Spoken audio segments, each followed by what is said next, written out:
চাকরিতে সংরক্ষিত আসন নিয়ে গুরুত্বপূর্ণ নির্দেশ দিলেন কলকাতা হাইকোর্টের প্রধান বিচারপতি টি.এস. শিবজ্ঞানম।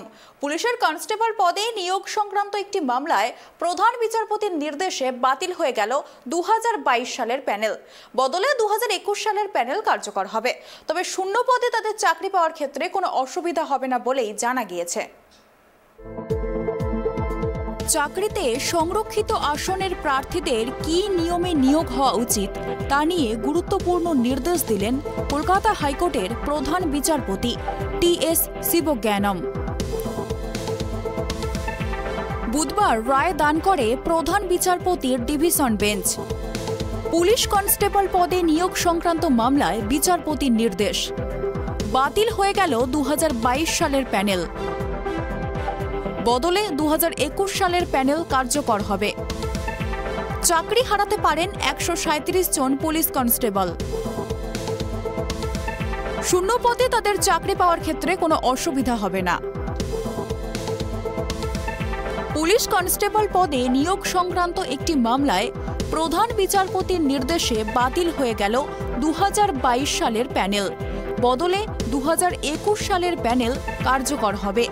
এই নির্দেশের ফলে চাকরি হারাতে পারেন 137 জন পুলিশ কনস্টেবল। তবে শূন্য পদের তাদের চাকরি পাওয়ার ক্ষেত্রে কোনো অসুবিধা হবে না বলেই জানা গিয়েছে। তপশিলি জাতি বা উপজাতি অর্থাৎ সংরক্ষিত আসনে থাকা প্রার্থী যদি জেনারেল প্রার্থীর থেকে বেশি নম্বর পান তাহলে তাকে জেনারেল হিসেবে গ্রহণ করতে হবে। তার জায়গায় সুযোগ পাবেন সংরক্ষিত আসনে নিচের দিকে থাকা কোনো প্রার্থী। সেই নিয়মেই 2021 সালের প্যানেল প্রকাশিত হয়। এই আইনের বিরোধিতা করে মামলা করেছিল জেনারেল আসনের পরীক্ষার্থীদের একাংশ। স্যাট ওই নিয়মকে মান্যতা দেয়নি। 26শে মার্চ 2021-এ যে নিয়োগের প্যানেল তৈরি হয়েছিল তার কোনো পরিবর্তন না করেই নিয়োগ করতে হবে।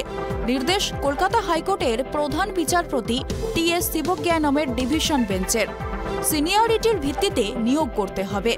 সংরক্ষণ বিধি মেনে নিয়োগ করতে হবে। 4 সপ্তাহের মধ্যে এই নিয়োগ বলবৎ করতে হবে।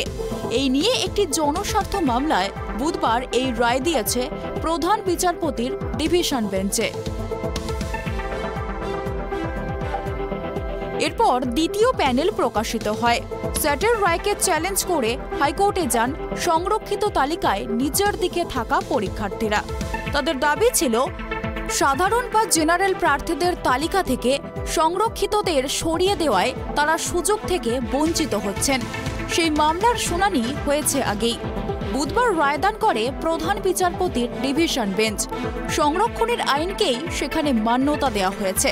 অর্থাৎ সংরক্ষিত তালিকায় বেশি নম্বর পাওয়া প্রার্থীকে জেনারেল বা সাধারণ হিসেবেই চিহ্নিত করা হবে বলে নির্দেশ দেওয়া হয়েছে।